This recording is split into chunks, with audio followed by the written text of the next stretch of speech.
So what does a girl really want? Does she want to be happy? Or does she want to live her life independently, loved by someone, appreciating her beauty, and looking forward to a bright future? In a very dazzling city of Abuja, there lived a very beautiful girl named Rebecca. Rebecca is the daughter of a pastor. Rebecca sings in the church. She was the leader of the choir. She was the choir mistress. She knew all melodies. She knew the hymn like the back of her arms. As they sang hymn every morning in the church, even at home, Rebecca was living the perfect life. Rebecca was that child every parent used as an example for their daughters. Can you see Rebecca? Can you see the life of Rebecca? Why can't you copy Rebecca? Why can't you mimic Rebecca? Why can't you be like Rebecca? But deep within, Rebecca felt trapped. She was tired of pretending. She was tired of living the life her parents chose for her, not the life she wanted to live. That wasn't what she wanted for herself. But she couldn't speak. She couldn't say anything, knowing fully well that if she does, she wasn't just ruining her life, she was ruining the life of her family members, and she was causing a whole lot to the church. So Rebecca decided to keep pretending to be good. She decided to keep pretending to be the perfect choir mistress. Deep within, she wanted to enjoy those beautiful, luxurious dresses, those short miniskirts, those eye-catching earrings, those fancy bracelets, those clinching of high heels. She wanted it all to herself, but she couldn't. Whenever she goes to school, she admired beautiful girls. She saw the way they wore sexy-looking clothes, snatching dresses. But to her, she couldn't. She knew deep down that if she does, her mom and dad were going to discipline her greatly, probably starve her for 3 days, or probably report her to the senior pastor how she is being possessed by a demon. Rebecca thought of various ways to live this life. She thought of various ways to crawl out of her shell. She knew what she wanted for herself. She knew she loved the shining beings of life. And one day, while she was admiring a very beautiful girl in the class, while the lecture was going on, the moment she noticed that the girl was looking back at her, she quickly pretended like she wasn't looking at her. She quickly focused on what the lecturer was teaching. Much later that day, when the classes was done, this beautiful girl named Tessie had walked up to Rebecca and asked her, "How do you do? Do you mind having a drink with me in the cafeteria?" To which Rebecca quickly accepted. She knew Tessie had no harm and wasn't going to harm her. This was the school premises. Why they sat down to have a drink? It felt like Tessie could read Rebecca. It felt like Tessie could understand the fact that Rebecca was pretending to be who she wasn't. Tessie looked at her and asked her, "I can see you like the beautiful things of life. I can see you like those shiny earrings I'm putting on." Rebecca tried to pretend and say, "No, I don't." But Tessie told her, "I know you do.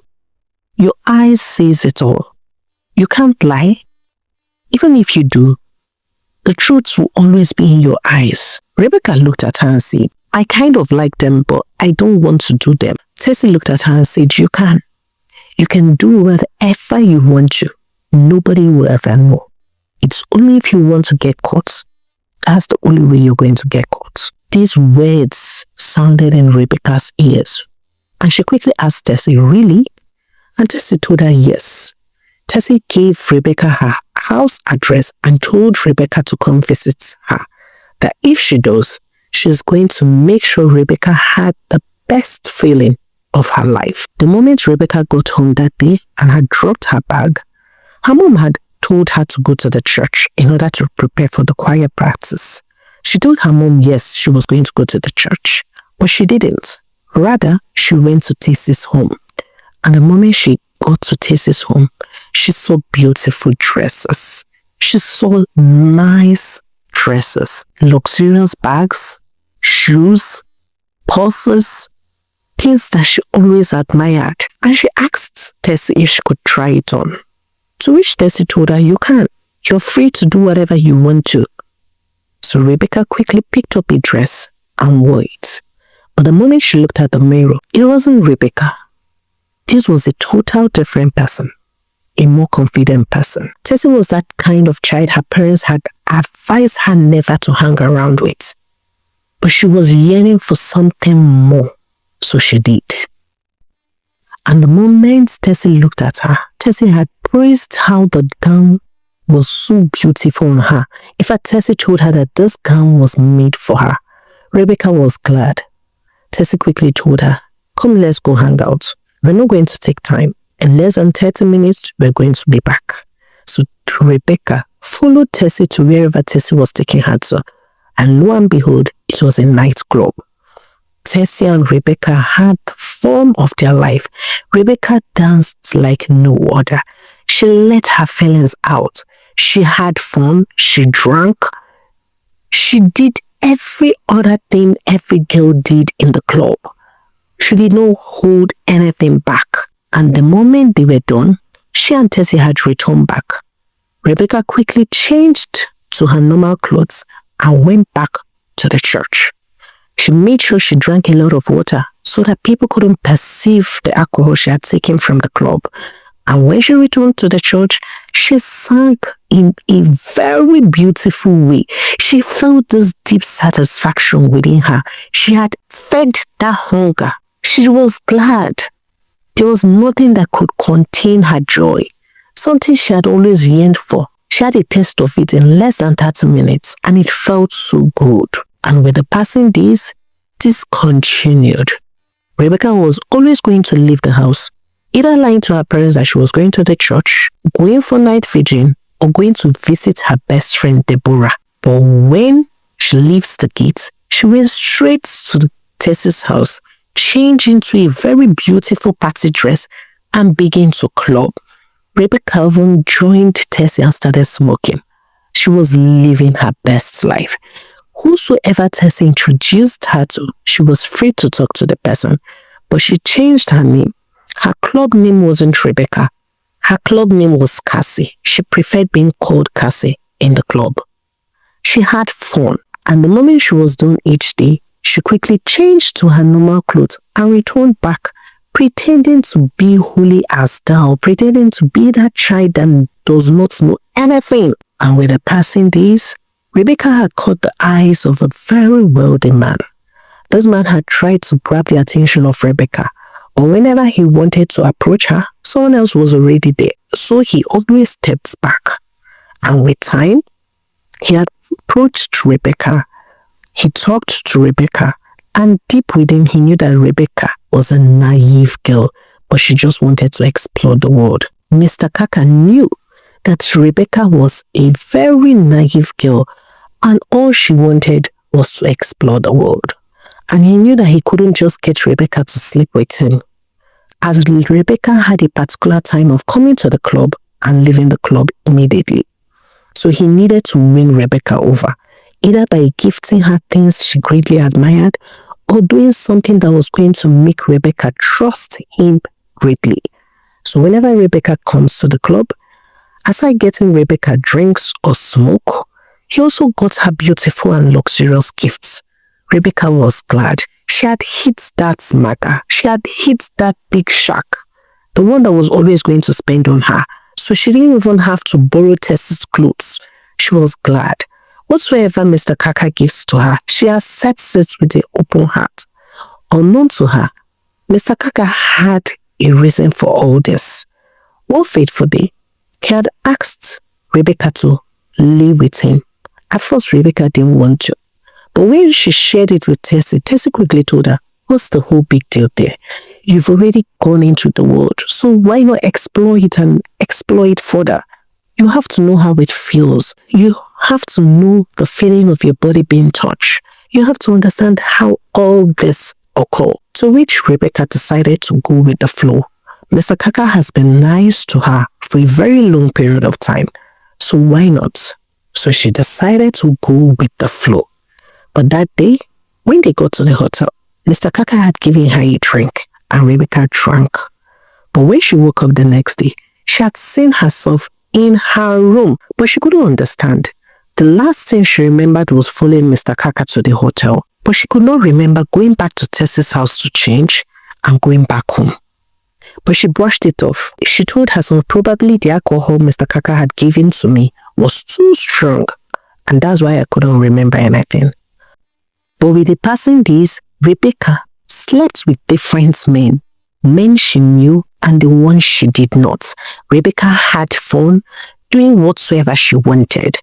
On one fateful day, a very handsome man had walked into the church on a very good Sunday while Rebecca was singing her melodious song. He was so shocked to see Rebecca. He recognized Rebecca. He was looking at Rebecca, but Rebecca did not recognize him in any way. This man looked at Rebecca for a long period of time, but Rebecca did not recognize him.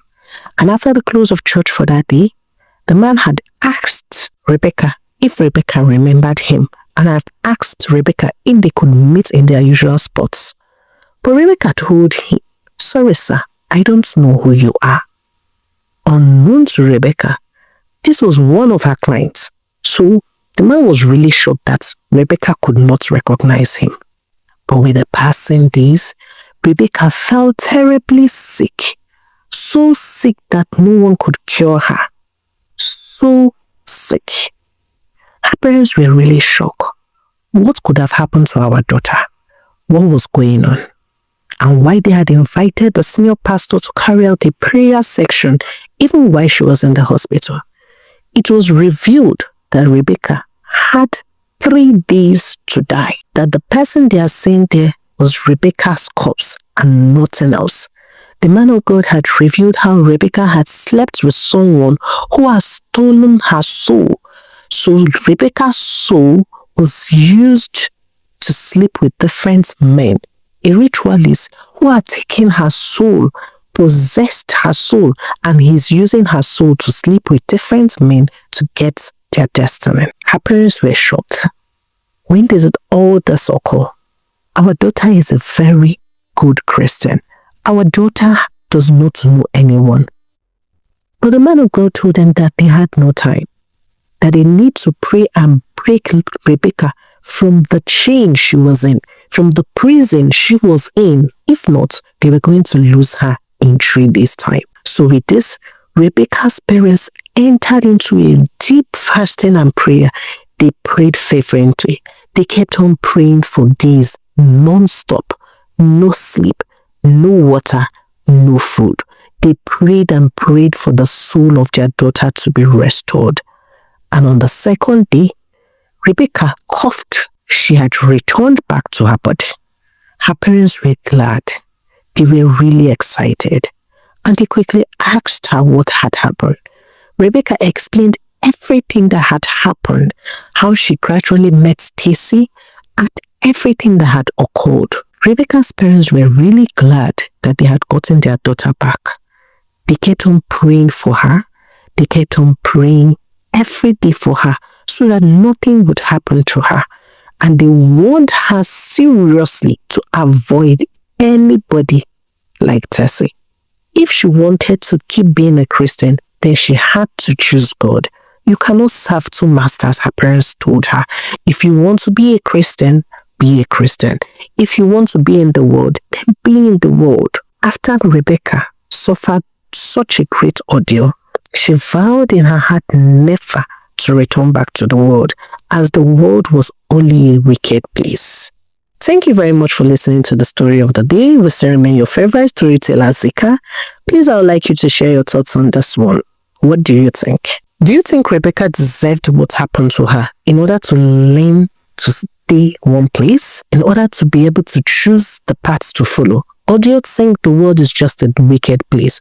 Probably other people have always visited the club and nothing had happened to them. I would like you to share your thoughts on this in the comment section. Please do not forget to support us by liking our stories, sharing our stories to your loved ones. So we'll see you again in our next story. Bye for now.